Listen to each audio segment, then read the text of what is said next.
What are we doing here? And where are we gonna go? It's like we just woke up one morning, and then it's welcome to the show. Don't ask any questions, just go with the flow. Make as much money as you can, and try your best not to get broke. Copy everything you see on the TV, from the hairstyles to the clothes, and don't think too often, just do exactly as you're told. And if you ever get confused, then just turn towards the alcohol. You'll still hear your thoughts, then just turn up the radio as you learn to live a lifestyle of drugs, sex, and rock and roll. But in all honesty, I just need to know, is there more to the cycle than growing and getting old? Living and dying just to leave behind a happy home and a whole lot of property that somebody else is going to own.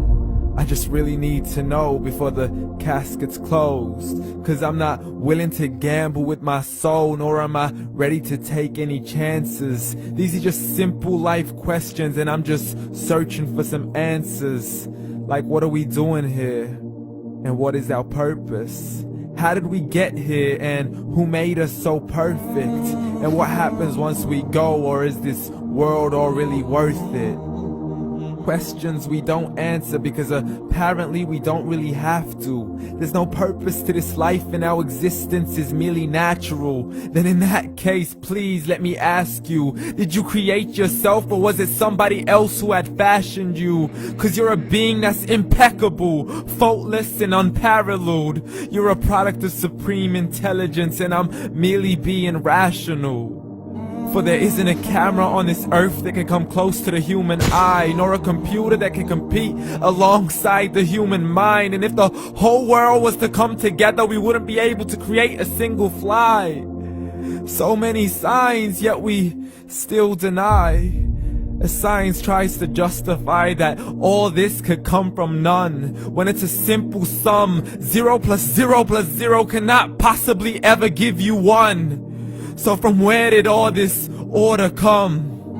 For everything has its origins, a maker, a creator of its own. I mean, the only reason you're watching this video is because somebody had to press upload, so we can believe in the Big Bang, but I'd rather believe in He who caused it to explode. Allah, the creator of everything, along with every single soul. The ever-living, the master, the only one who is in control. Unlike his creation, beyond our imagination. And no, he's not a man, nor does he have any partners in association.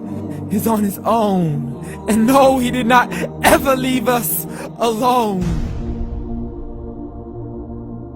Just like every manufacturer, he left us with an instruction manual.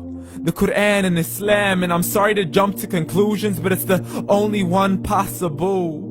The only definition of God is the one and only supreme being. It's logical, a book with 0 contradictions, with miracles that are both scientific and historical, all revealed over 1400 years ago.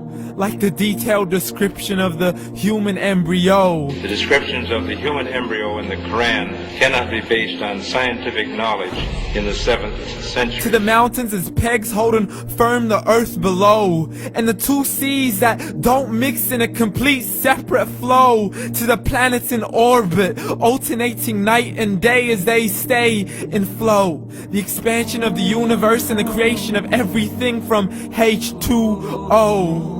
To the stories of the past and the preservation of Pharaoh. To identifying the lowest point in the land where Persia defeated Rome. The gushing fluid that created man in the glands between the ribs and the backbone. And not a word has changed, it's still the same. So please explain how all this was known over 1400 years ago. To a man who couldn't read or write, as he would recite whatever the angels spoke. And if you still don't believe, please try to come up with something that's even close. But you can't, so we took God as a mockery and his messengers as a joke. Muhammad could not read or write. How's somebody who can't read or write gonna start a religion? Dismissed his scriptures as legends and tales of the ancient folk, as we live life according to our whims, desires and hopes. saying this life is the only home we will ever know. We will live then die, then simply turn to bones. YOLO! Correction, after the grass dies, the rain arrives and it regrows, and Allah promises to do the same thing to your very soul and bring you back from your very fingertips to your toes, as the all-seeing supreme being watches us so close, and we are surely being tested in our wealth, our health, and our self, and everything that we've been blessed with. So believe, for we will surely be resurrected and be brought back to our Lord and account for every single deed, as He hands us our books and orders us to read. From the bad to the good and everything in between. You yourself are sufficient for your own accountability, so don't be mad at me. You are the one who thought He wouldn't come back to me. I gave you a whole life long to search after me, but you were busy in all that which was temporary. So read, and glad tidings to all those who believed. And if you disbelieve, read. And don't let that day be the first day you find out what your life really means. Read.